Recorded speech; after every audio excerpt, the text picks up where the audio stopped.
I knew Palamalu was gonna cry, man, because he cares, man. He's a dude that plays and he cares. Look at him. And he got a personality. So it makes me sick about all this. Dude cares and has a personality. His emotions will fly here, watch. Watch his emotions fly. Watch.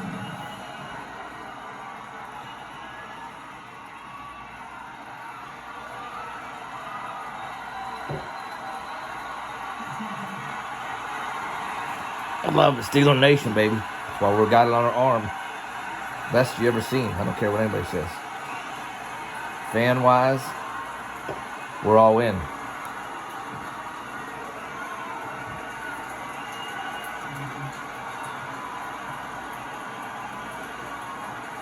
You're gonna lose it, man. You're gonna lose it.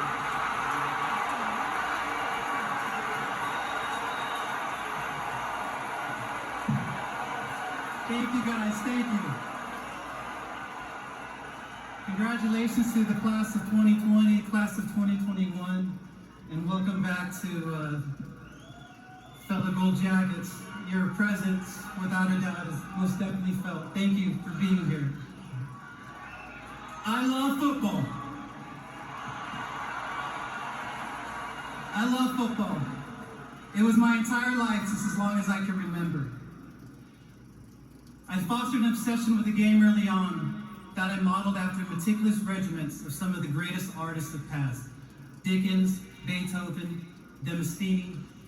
These great men were known to have a beast-like work ethic, coupled with an unwavering ability to create until perfection, beyond what most believe the human body will allow.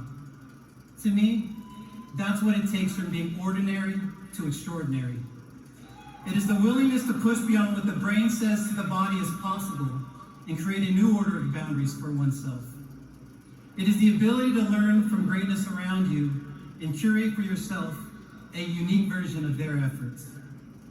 Football challenged me mentally, physically, and spiritually in a way that no other feature of life could. So I was hooked. I had to succeed in order to quench this desire, or I knew I would have lived a life without direction. Thank you to everyone who has been a part of my journey to make this feat possible, to give me the opportunity to live my passion fulfilled and finally rest knowing that I achieved my objective.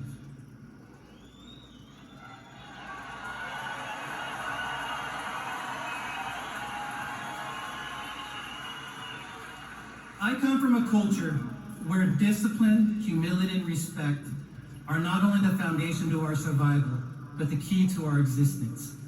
I am a first-generation American Samoan and proudly representing my family's lineage to America, to the NFL.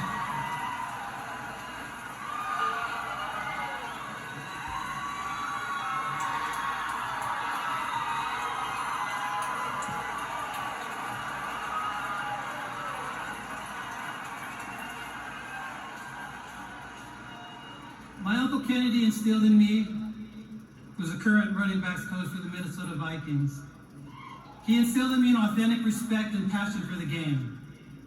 His intensity has inspired not just me, but countless athletes to revere and love the game at all costs. Uncle, you're a true coach, not just in sport, but in life.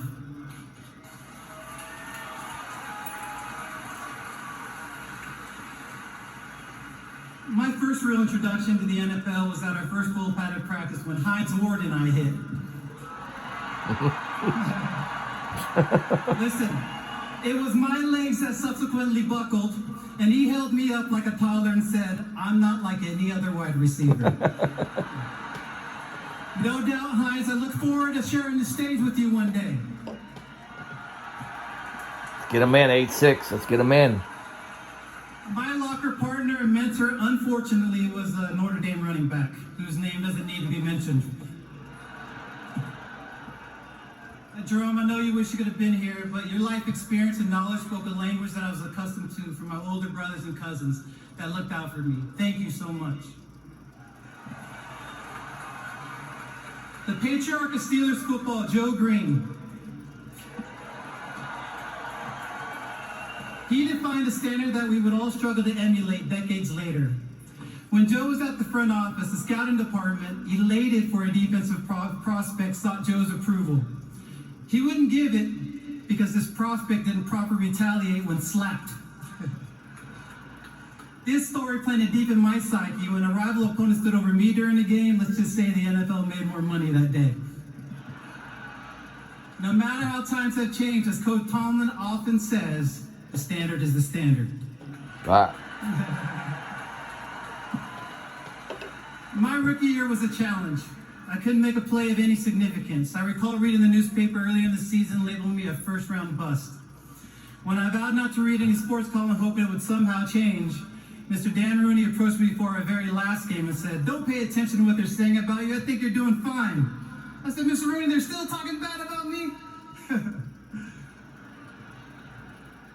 Coach Cowher would teach us to embrace misery by forcing us to practice outside no matter the weather, recalibrating us to love the hot, humid camp days and bask in the bitter, cold frost of game days. He instructed us to embody the Yinzer spirit of hard work, humility, and toughness, coupled with loyalty, so that we could accurately represent the city of Pittsburgh. Thank you, Coach.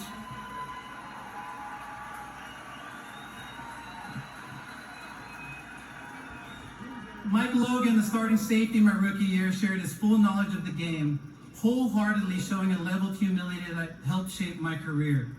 Like many other teammates, his selflessness paved a greater opportunity for others at his own expense. It is unnatural in the most competitive environment to train your replacement, yet this is our culture, Steeler culture. These virtues I learned while playing for the Steelers are what make the legacy of the black and gold timeless. They are passed down in the locker room from the steel curtain to anyone who valiantly Joey. Creating a Diesel. that is deeper than money, Diesel. and winning. To be a Steeler is to consider others before you consider yourself. To protect your brother even from himself. To give support at your own expense. And when wearing a black and gold suit of armor, make sure nobody desecrates it, disrespects it. Most importantly, we ourselves don't dishonor it. The only approval any Steeler should seek is to earn the approval from previous legends who have donned the black and gold. And if you've really earned their respect, they'll say, "You could have played with us."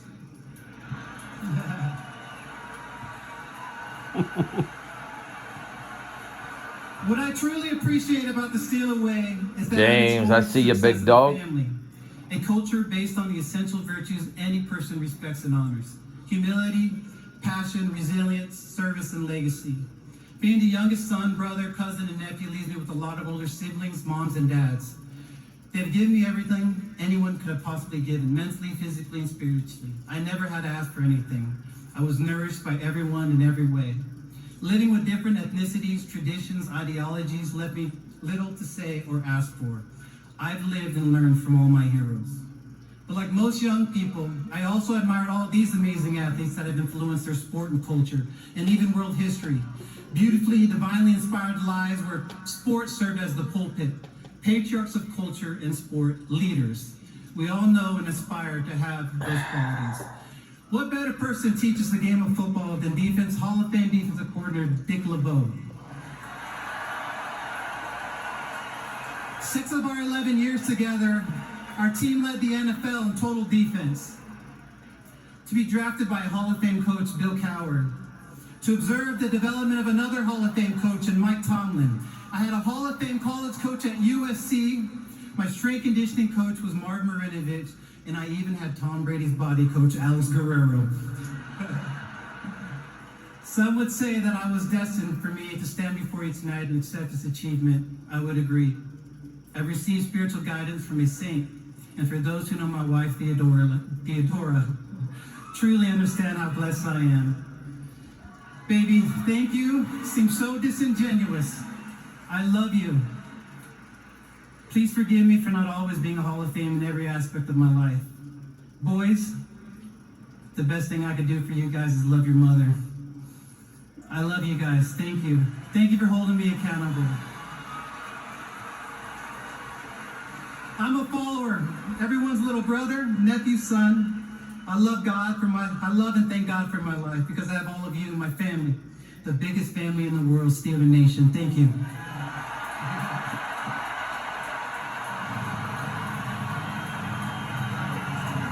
Palamalu, baby. Palamalu.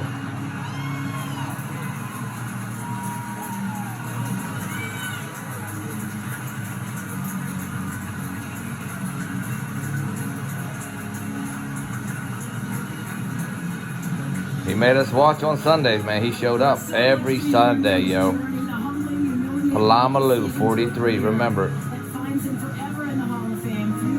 he deserved it. Good dude, good personality. Look at that. It's a nation. It's a nation.